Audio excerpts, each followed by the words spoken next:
उसने मेरी आंखों के सामने मेरी बेटी को निर्दयता से मार डाला। मेरी बेटी चाहे जितना पुकारती रही वो जरा भी नहीं पिघला। मैं सब कुछ देखती रही, बस एक असहाय चीख मेरे गले से निकलती रही। जब मेरी बेटी की आखिरी हलचल भी थम गई तभी उसने उसे जमीन पर फेंका और घोषणा की कि इस धरती का असली शासक वही है। उसके दूर चले जाने के बाद ही मैं अपनी बच्ची के पास जा सकी। मैं मान ही नहीं पा रही थी कि जो सुबह तक चंचल थी अब मुझसे सदा के लिए बिछुड़ चुकी है। मैंने कांपते हुए उसे अपने दांतों में थामा, पेड़ पर ले गई। काश वो बस सोई हुई होती। मैंने उसे चाट चाट कर जैसे जीवन वापस बुलाना चाहा, पर संतान वियोग का दर्द मुझे भीतर से तोड़ रहा था। उसी क्षण मेरे हृदय में प्रतिशोध का बीज अंकुरित हुआ। मैं एक मादा तेंदुआ हूँ, मैं अपमान और अन्याय भूलती नहीं, लेकिन अभी मुझे मजबूत रहना था क्योंकि मेरा एक बेटा अभी जिंदा था। हम माँ बेटे इस निर्दयी धरती पर एक दूसरे का सहारा थे। यहाँ हर तरफ वही नियम था, जो शक्तिशाली है वही जीवित रहेगा। कभी कभी भूख शेर से भी ज्यादा डरावनी होती है। अधिक भोजन के लिए मुझे जल स्रोतों के पास जाना पड़ता था, जिसका अर्थ था कि मैं हर पल अपने शावक की रक्षा नहीं कर सकती। सूखी घास में मैं दबे पांव लेटी थी, पेट तपती धरती से सटा हुआ। कुछ ही दूरी पर एक काला हिरन घास चर रहा था, उसकी मांसपेशियां धूप में चमक रही थी। मैंने अपने पिछले पैरों को कस लिया, पूंछ नीचे दबा ली, सांसें इतनी हल्की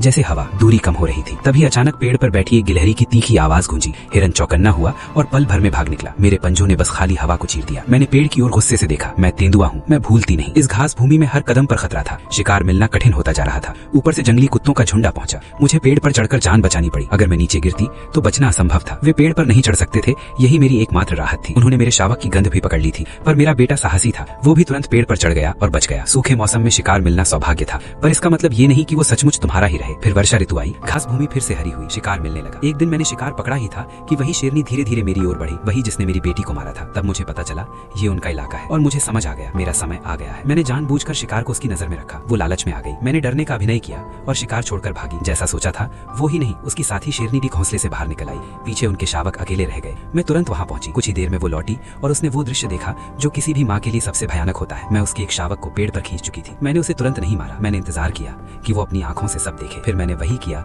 जो उसने मेरी बेटी के साथ किया था। मैं चाहती तो बाकी शावकों को भी मार सकती थी, पर नहीं। एक जीवन के बदले एक जीवन। वो मुझे पहचान गई और समझ गई कि ये उसी के कर्मों का परिणाम है। वो भारी मन से चली गई, पर मुझे कोई संतोष नहीं मिला। उसे चुपचाप दूर जाते देख मुझे अचानक एहसास हुआ, इस निर्दयी चक्र में कोई विजेता नहीं होता। मैं भी एक माँ हूँ, ये दर्द मैं उससे पहले झेल चुकी हूँ। फिर मैं अपने बेटे को लेकर उस दुख और रक्त से सनी धरती को हमेशा के लिए छोड़ गई। मैं तेंदुआ हूँ, मैं अन्याय नहीं भूलती, लेकिन इस जंगल में प्रतिशोध भी अंततः सिर्फ एक और घाव छोड़ जाता है।